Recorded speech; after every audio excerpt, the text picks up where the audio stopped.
नमस्कार, स्वागत है पुनः मेरे YouTube चैनल अक्षय ज्ञान में। आज मैं हेमलता तिवारी आप सबके समक्ष हिंदी व्याकरण में सर्वनाम के बारे में बताऊंगी या सर्वनाम के बारे में हम अध्ययन करने वाले हैं।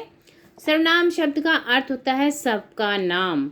यह सर्वधर्म नाम शब्दों के मेल से बना है, अर्थात सर्वनाम शब्दों का प्रयोग किसी के भी नाम के स्थान पर किया जा सकता है। बहुत ही अच्छी बात है इसमें कि हम किसी के नाम के स्थान पर इसको प्रयोग कर सकते हैं, वो सर्वनाम कहलाते हैं। देखिए क्या परिभाषा बन गई, बहुत ही आसान। जो शब्द संज्ञा यानी किसी को उपाधि, संज्ञा यानी नाम, यानी किसी को कहते हैं ना, उसको ये संज्ञा दी गई, ये नाम दिया गया, संज्ञा के स्थान पर प्रयुक्त होते हैं वे सर्वनाम कहलाते हैं। तो बहुत ही जो शब्द संज्ञा के स्थान पर प्रयुक्त हों वो सर्वनाम कहलाते। जैसे मैं, तुम, वह, आप, कौन, जो, सो, हम, कोई, ये जितने सारे हैं ये सब हमारे क्या हैं, सर्वनाम हैं। अब इन सब का हम प्रयोग किसी के नाम के स्थान पर भी कर सकते हैं। कौन जा रहा है, यानी राम जा रहा हो तो कहेंगे कौन जा रहा है, इस तरह से हम प्रश्न कर सकते हैं। यह किताब है, वे दशरथ के पुत्र हैं, यानी इसमें राम न लिख करके हमने लिख वे दशरथ के पुत्र हैं, अपने पिता। ये एक्चुअली हम लोग चित्र बना के भी रख सकते हैं, उसके किसी को हम इशारे से कह सकते हैं, संकेत कर सकते हैं, इस तरह का भी हम कर सकते हैं। इशारा करके वे राम के पुत्र हैं ऐसे बता सकते हैं, वह उनकी माता है हम बता सकते हैं हम लोग। तो उन्होंने लंका पर चढ़ाई कर दी, इस तरह में वाक्यों में देखिए, जैसे यह है, अपने, उन्होंने, उनके, तुमसे, वह, उसने, ये सब हमारे संज्ञा के स्थान पर पे सर्वनाम का प्रयोग किया है। अब सर्वनाम के 6 पुत्र हैं। अब सर्वनाम के आजकल देखिए सब या पुत्र हैं और सब पुत्र हैं, इनके पुत्रों के नाम देख लीजिए, जिससे पुरुषवाचक, संबंधवाचक, प्रश्नवाचक, निजवाचक, निश्चयवाचक, अनिश्चयवाचक, ये जो है सर्वनाम के 6 पुत्र हैं। हम अब 6 के 6 पुत्रों के बारे में अलग अलग से अध्ययन करेंगे। देखते हैं पुत्रों के बारे में। सबसे पहले इनका जो बड़ा पुत्र है पुरुषवाचक है, नाम ही है पुरुषवाचक। बड़े पुत्र का नाम है पुरुष। जो सर्वनाम शब्द बोलने वाले, सुनने वाले अथवा उस जिसके बारे में कुछ कहा जाए, जिसके लिए प्रयुक्त हो, ध्यान दीजिएगा, जो सर्वनाम शब्द बोलने वाले, सुनने वाले अथवा जिसके बारे में कुछ कहा जाए उसके लिए प्रयुक्त होता है, वे पुरुषवाचक सर्वनाम कहलाते हैं। सुनने वाले और बोलने वाले या कुछ कहने वाले। तो कौन से, जैसे आदम ने कहा तुमने देखा, गांधी जी ने अखबार पढ़ा, मैंने उन्हें कैसे मनाया। तो इसमें से हमने, तुमने, उपयुक्त वाक्यों में 3 सर्वनाम में से मैंने, तुमने तथा उन्हें। जैसे आदम कहा तुमने, ये किए हो गया, गांधी जी ने अखबार पढ़ा, मैंने उन्हें, दोनों आएगा, मैंने उन्हें कैसे मनाया, यानी गांधी जी को। तो इसमें गांधी जी ने कहकर यहाँ पे उन्होंने, उन्हें, तो हमने इसमें देखा 3 सर्वनाम। फिर 3 सर्वनाम, मैंने, तुम्हें तथा उन्हें। मैंने कहने पर बोलने वाले के लिए, तुमने सुनने वाले के लिए तथा उन्हें अन्य पुरुष के लिए। इसमें तीनों चीज़ आ गई। बोला क्या था ना, बोलने, सुनने वाले, बोलने वाले अथवा जिसके बारे में कुछ कहा जाए उसके लिए प्रयुक्त होते हैं पुरुषवाचक। तो इसमें तीनों चीज़ आ गई। आदम कहने लगा, आदम ने कहा तुमने देखा, इसमें 3 वाक्य हैं। आदम ने कहा, तुमने देखा, उसने 2 वाक्य हो गए। गांधी जी ने अखबार पढ़ा, मैंने उन्हें कैसे मनाया। तो मैंने, तुम्हें तथा उन्हें, इनमें कहने या बोलने वाले के लिए तुमने, सुनने वाले के लिए उन्हें, अन्य पुरुष के लिए प्रयोग किया गया, वे पुरुषवाचक सर्वनाम कहलाते हैं। अब ये पुरुषवाचक हैं, इनके भी 3 पुत्र थे। आप देखें 3 पुत्र हैं, उत्तम पुरुष, मध्यम पुरुष और अन्य पुरुष, यानी first person, second person, third person, जो हम लोग अंग्रेजी में पढ़ते हैं। तो उत्तम पुरुष, मध्यम पुरुष और इसको हम अलग अलग इनके बारे में जान लेते हैं। ये उत्तम पुरुष हैं, बोलने वाले, जिन शब्दों को अपनों के लिए, ध्यान दीजिएगा, बोलने वाले जिन शब्दों को अपने लिए प्रयुक्त करें वे उत्तम पुरुष कहलाते हैं। मेरा, हमारा, हमने, हमें। हम कहते हैं ना, ये मेरी किताब है, ये हमारा विद्यालय है, हमने उसे समझाया, हमें वह बहुत मानता है। इस तरह के जो वाक्य होते हैं ये हमारे उत्तम पुरुष, जिसमें हम अपने लिए बहुत सारी चीज़ें यूज़ करते हैं, बहुत सारे सर्वनाम यूज़ कर लेते हैं अपना नाम ना, जैसे मैं हेमलता तिवारी ना कह करके मैंने ये किया, मैंने वो किया, इस तरह की जो बातें आएंगी वो हमारे उत्तम पुरुष में आती हैं। मैं विद्यार्थी हूँ, मुझे बुखार है।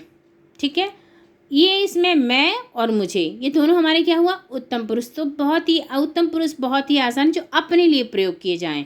जैसे मैंने ये किताब पढ़ी, मुझे सोना अच्छा लगता है, मुझे लिखना पढ़ना अच्छा लगता है, जो भी आप बनाए। मैं घर जा रहा हूँ, मैं किताब पढ़ रहा हूँ, हम आज कोचिंग जाएंगे, हमारा घर 3 मंजिला है, हमें बड़ों का आदर करना चाहिए। ये उत्तम पुरुष के सब उदाहरण हैं। मैं, हम, हमारा, ये जो आए हैं इतने सब चीज़ें, ये हमारे जो आया है गोल गोल इतने सब चीज़ें, तो हमारे ये सब उत्तम पुरुष। अब देखते हैं मध्यम पुरुष के बारे में। मध्यम पुरुष बोलने वाला जिन शब्दों को सुनने के लिए, बहुत ही इनके ऐसी चीज़ों का उपयोग किया जिससे आपको आसान से समझ आए, भूले ना।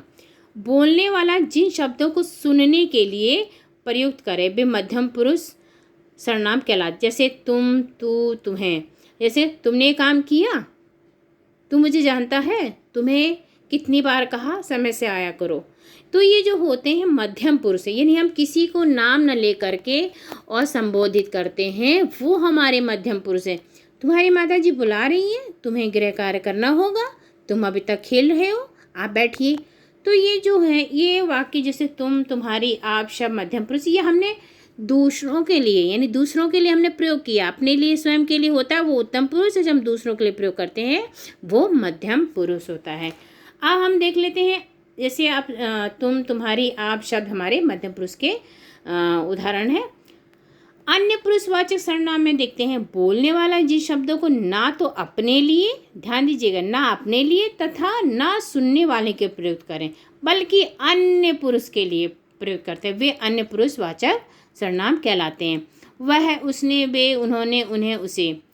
तो ध्यान दीजिएगा, जो अपने लिए प्रयुक्त हों वो उत्तम पुरुष, जो दूसरों के लिए प्रयुक्त हों वो मध्यम पुरुष, जो ना अपने लिए ना दूसरों के लिए, तीसरे के लिए जो प्रयुक्त होते हैं वो अन्य पुरुषवाचक कहलाते हैं। बहुत ही आसानी से आपको समझाया है, आपको समझ आ रहा होगा।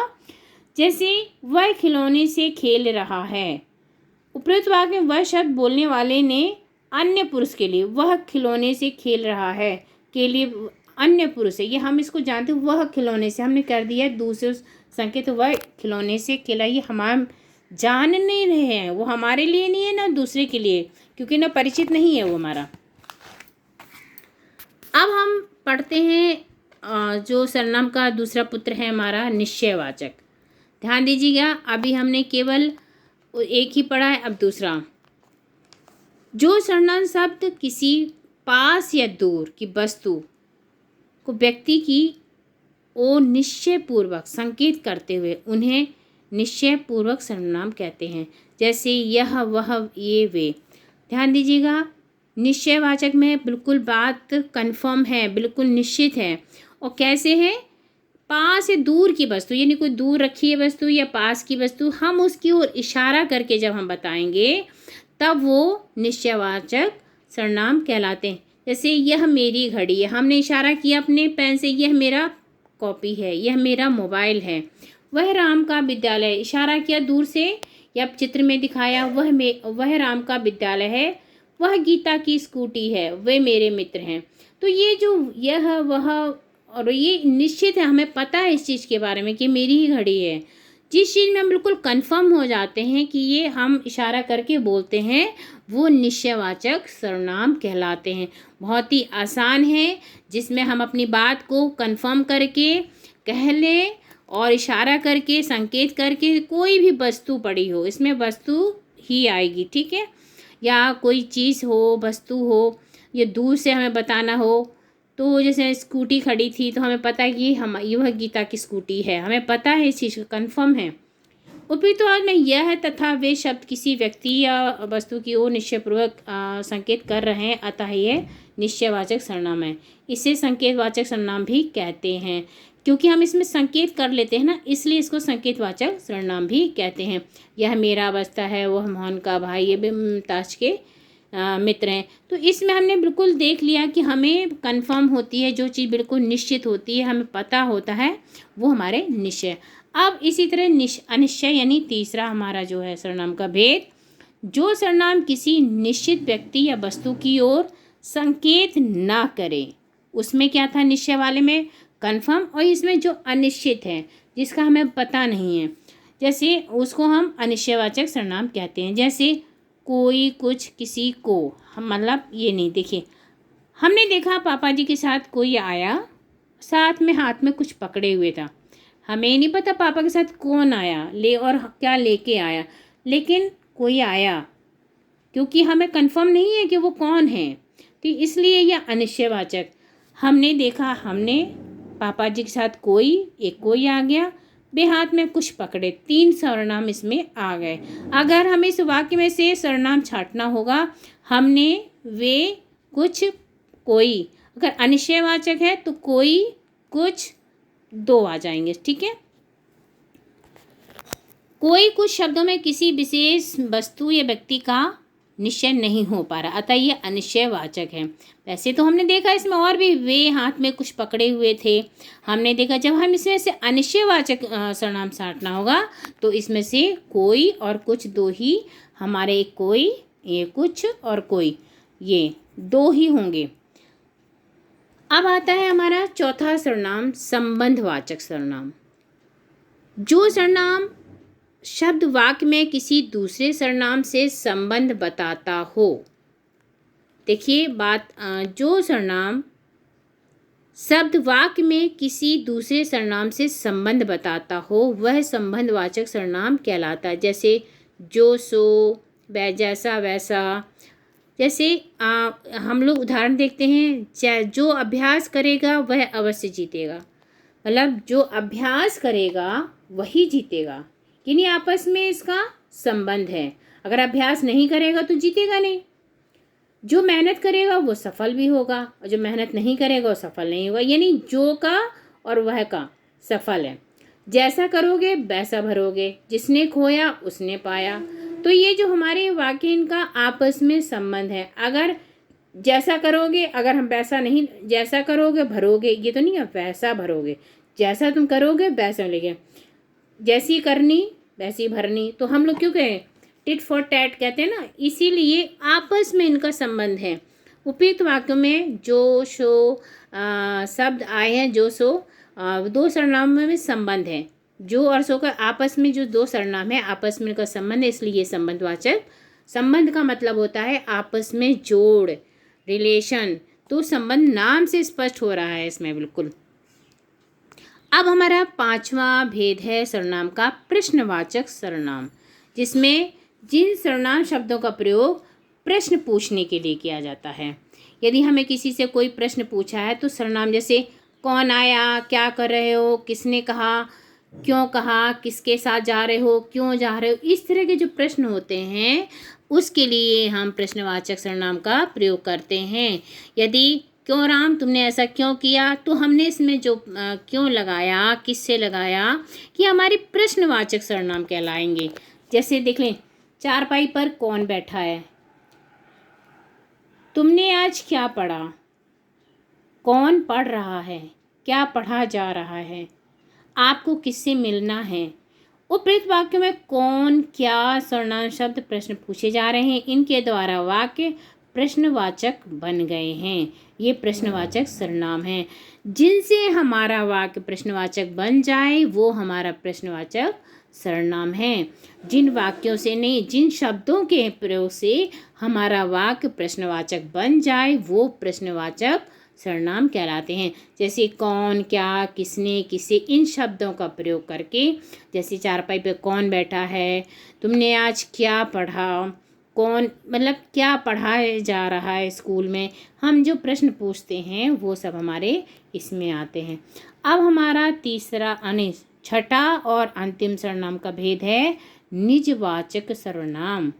जो सर्वनाम वाक्य के कर्ता के साथ अपना, निज माने होता है अपना, निज का नाम से ही है, निज माने अपना।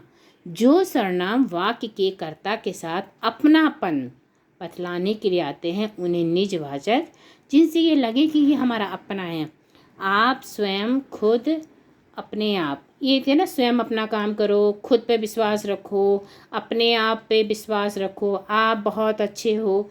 इस तरह के जो हमारे शब्दों का प्रयोग वाक्यों में होगा वो हमारे निजवाचक सर्वनाम कहलाएंगे।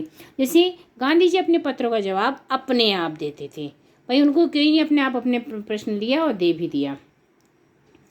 अपनापन बतलाने के लिए प्रयुक्त किया था, इसलिए यह निजवाचक सर्वनाम है। जैसे आप कब आए, आप सुरेश के पिता हैं, अन्य पुरुषवाचक में आएगा, ये मध्यम पुरुष में है, आदर्शसूचक है।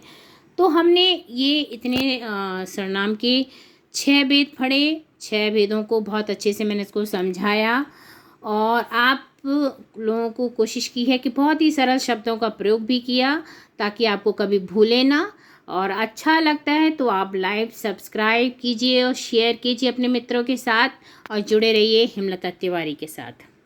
धन्यवाद।